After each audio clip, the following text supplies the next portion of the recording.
রূপা, তোর কি খবর? শুনেছি ময়না দিদি চিঠি পাঠিয়েছে। হ্যাঁ রে কুসুম, আমি ভাবছি কিছুদিন ওদের বাড়িতে গিয়ে থাকবো। তুই গেলে ওদের বাড়ির পরিবেশ বদলে যাবে। শুনেছি জমিদার বাড়িতে কাজের লোকের অভাব নেই, তবুও মেয়েটা সংসারে ঠিকঠাক মতো মন বসাতে পারছে না। তাই নাকি?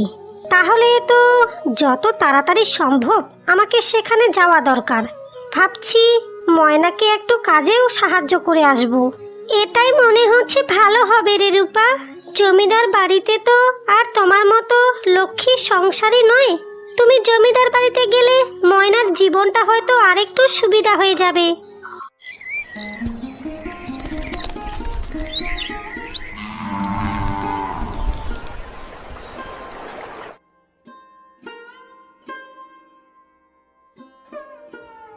মা, তুমি কি ময়নাকে একটু রেহাই দিতে পারো না? ও খুব চেষ্টা করছে এই সংসারটাকে সামলানো, কিন্তু এভাবে সবসময় ওকে দিয়ে কাজ করালে তো ও খুব তাড়াতাড়ি অসুস্থ হয়ে পড়বে। রাজু, জমিদার বাড়ির বউ হলে জমিদার বাড়ির দায়িত্ব বুঝতে হবে। আমি ওকে এমনভাবেই তৈরি করব যাতে ও খুব তাড়াতাড়ি এই পরিবারের মান সম্মান রক্ষা করতে পারে।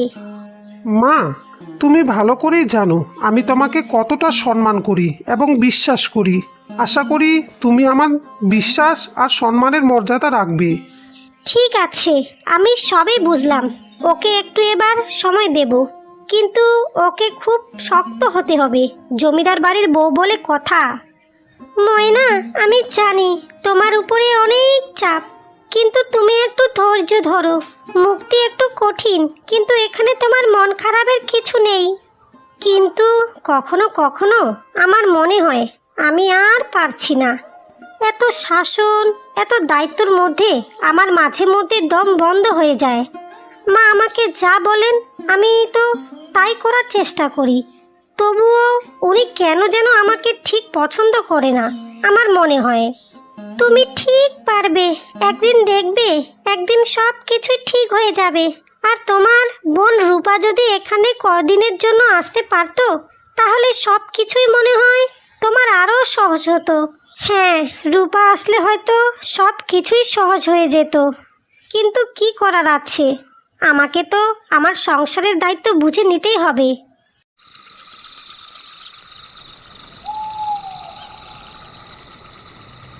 দিদি, আমি চলে এসেছি তোমার কাছে। এবার তুমি একটু কাজে শান্তি পাবে। রূপা, তুই এলি বোন? আজকে আমার মন একেবারেই বড্ড হালকা লাগছে রে। দেখি আবার কি কাণ্ড বাজায় এই বাড়িতে এই মেয়ে। নতুন মেয়ে তো, জমিদার বাড়ির নিয়ম মেনে চলা অতটাও সহজ কাজ নয়। রূপা, তোকে এখানে দেখে আমার খুব ভালো লাগছে রে। আশা করি তোর এখানে কোনোই অসুবিধা হবে না। নিশ্চয় দিদি, আমার এখানে কোনোই অসুবিধা হবে না। আর তুমি কোনোই চিন্তা করিও না। আমি যতদিন এখানে আছি আমি তোমার সব সময় পাশে আছি।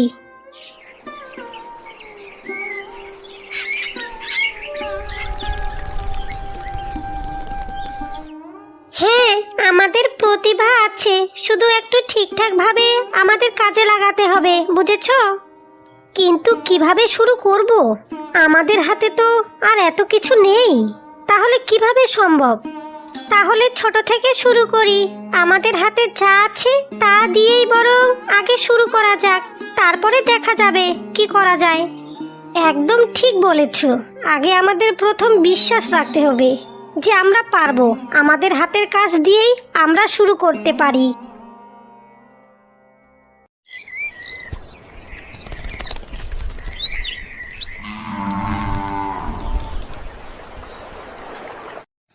দিদি, এই দেখো আমাদের কাজ কত সুন্দর হচ্ছে। সবাই মিলেমিশে যদি এভাবে কাজ করি তাহলে খুব তাড়াতাড়ি আমাদের সফলতা হবে। হ্যাঁ রে, রূপা এখানে আসার পর থেকে আমাদের জীবনও অনেকটাই সহজ হয়ে গেছে। মনে হচ্ছে এখন আমরা কিছু করতে পারছি। জানো তো দিদি, আমি মাঝে মধ্যেই ভাবি আমরা যদি সবাই মিলেমিশে থাকি তাহলে একদিন সব সমস্যার সমাধান হয়ে যাবে। রূপা আমাদের সব কিছুতেই সাহস দিচ্ছে। এখন থেকে আমরা সবাই মিলে একসাথে এগিয়ে যাব। গিন্নি, তুমি কি জানো আমাদের পরিবারের মেয়েরা কি কাজ করছে? ওরা এই গ্রামকে বদলে দিচ্ছে। হ্যাঁ, আমি দেখছি রূপা আর ময়না মিলে গ্রামের সবাইকে এক করে ফেলেছে। আমি মনে করি আমরা এই কাজে ওদের আরও কিছুটা সাহায্য করতে পারি। অবশ্যই, আমাদের পরিবারের মেয়েরা এমন একটা সুন্দর কাজ করছে, আমাদের তো সাহায্য করতেই হবে। আমি চাই আমরা সবাই মিলে তাদের আরও সাহায্য করি। আমার এখন খুব গর্ব হচ্ছে যে জমিদার বাড়ির বৌমা এই সমস্ত কিছুর মধ্যেই রয়েছে, গ্রামের মহিলাদের নিজের পায়ে দাঁড়ানোর সাহায্য করছে। আমি তো সবসময় এটাই চেয়েছিলাম যে এই মেয়ে জমিদার বাড়ির গিন্নি হয়ে উঠুক। মেয়ে হিসাবে সে কখনোই খারাপ ছিল না, কিন্তু তার মন অযথা ভেঙে পড়ত। যাই হোক, অবশেষে তার জীবন একটু নতুন দিশা দেখছে। শুধু তাই নয়, গ্রামের সকল মহিলাকে নতুনভাবে সহযোগিতা করছে। আমাদের জন্য সত্যি খুব গর্বের একটা বিষয়। হ্যাঁ গিন্নি, তুমি একদম ঠিক কথাই বলেছ।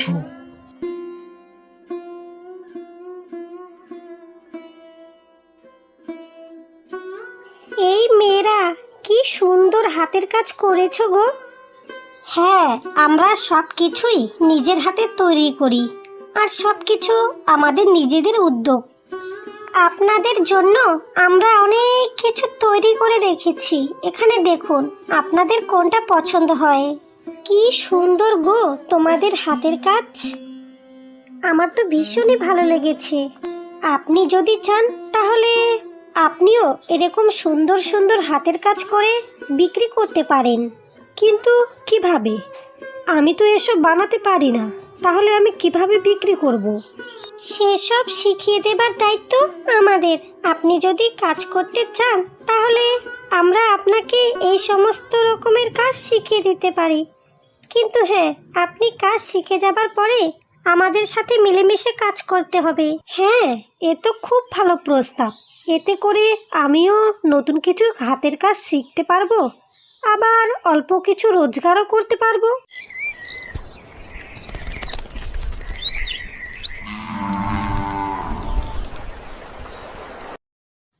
আজকের এই দিনটা আমাদের গ্রামের ইতিহাসের অন্যতম স্মরণীয়তি।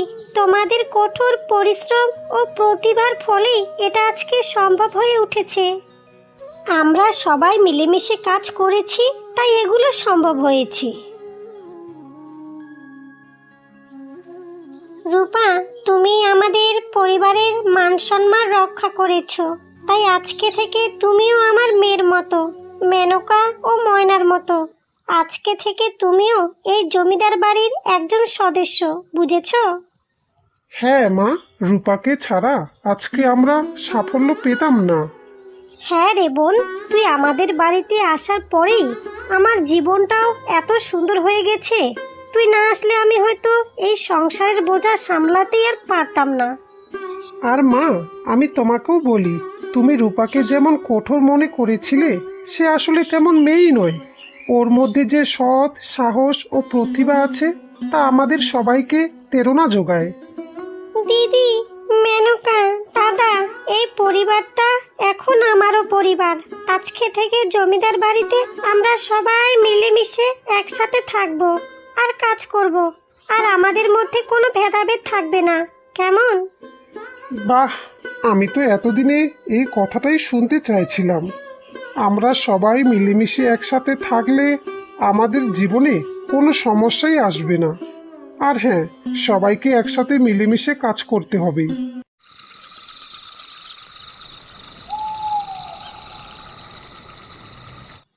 দিদি, তুই কি জানিস মা বাবা যখন আজকে আমাদের সফলতার কথা শুনেছে এবং তাদের মুখটা কতটা আনন্দে ভরে উঠেছে?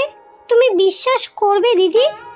আমি সবই জানি রে রূপা, আর মা তো তোকে নিয়ে সবসময় গর্ব করে, কিন্তু তুই যে আমাকে এত সাহায্য করবি সেটা আমি সত্যি কোনোদিন ভাবিনি রে। দিদি, আমি তোর ছোট বোন, তোকে সাহায্য না করলে আমার একদমও ভালো লাগে না। তুই আমার উপরে সবসময় ভরসা রাখিস দিদি। আমি তোর পাশে সব সময় থাকবো, সারা জীবন থাকবো।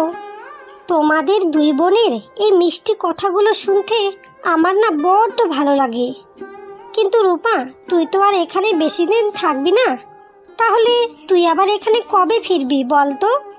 তা আমি জানি না মেনকা দিদি, জানি না, কিন্তু যতদিন তোরা ঠিকঠাক মতো কাজ শিখে যাচ্ছিস না ততদিন আমি তোদের এখানেই থাকবো, বুঝেছ?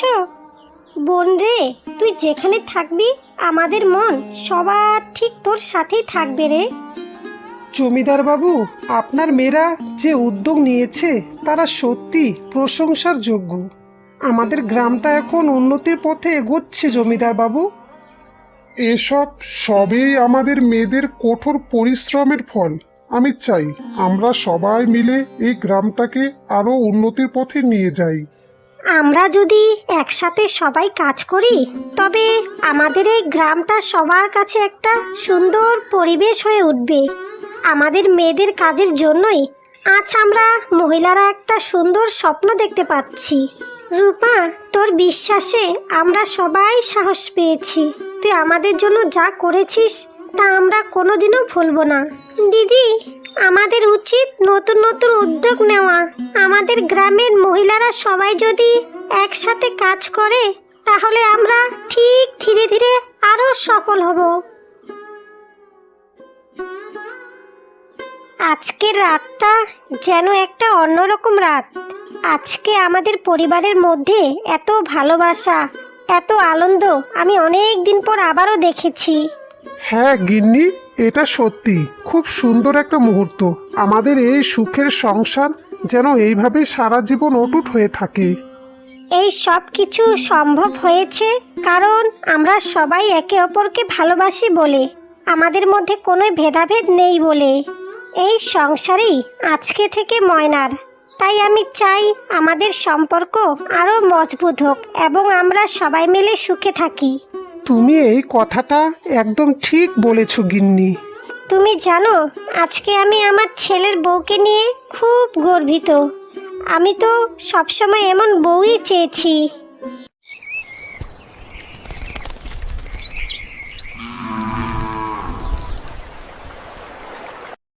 দিদি, দাদা, মেনকা, আমার তোমাদের সবার কথা বড্ড মনে পড়বে। কিন্তু সবসময় তোমরা মাথায় রেখো, আমি কিন্তু সবসময় তোমাদের পাশে আছি। তোমাদের যেমন যখন যা দরকার হবে তোমরা সবাই আমাকে জানাবে, আমি থাকবো তোমাদের পাশে। রূপা, তুমি আমাদের পরিবারের জন্য এক আশীর্বাদ। আমাদের দরকার হলে তুমি আবারও এখানে আসবে তো? রূপা, তুই আসবি না সেটা তো আমি কল্পনাও করতে পারছি না। তুই তোর বাড়ি গিয়ে আমাদের সবাইকে খবর দিবি, কেমন? আমি নিশ্চয় আসব। আর তোরা চিন্তা করো না, বাড়ি পৌঁছে আমি ঠিক খবর পাঠাবো। তোমাদের কথা আমার খুব মনে পড়বে গো। তাহলে আমি এখন আসি, তোমরা সবাই সাবধানে থাকবে, কেমন?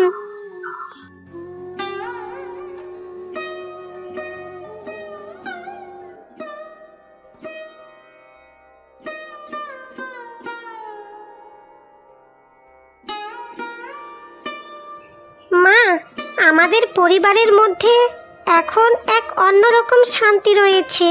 তাই আমি চাই এই গ্রামের সবাই মহিলারা মিলে কাজ করুক, যেন সবাই সুখে থাকতে পারে। তুই সত্যি আমাদের গর্ব রে মা। তোর সাহস আর প্রতিভা দেখলে আমার মনে হয় তুই শুধু আমাদের এই পুরো গ্রামের জন্যই একটা আশীর্বাদ হয়ে এসেছিস। মা, আমি শুধু চাই এই গ্রামের সবাই যেন সুখে থাকুক, আমাদের মধ্যে কোনো ভেদাভেদ না থাকুক।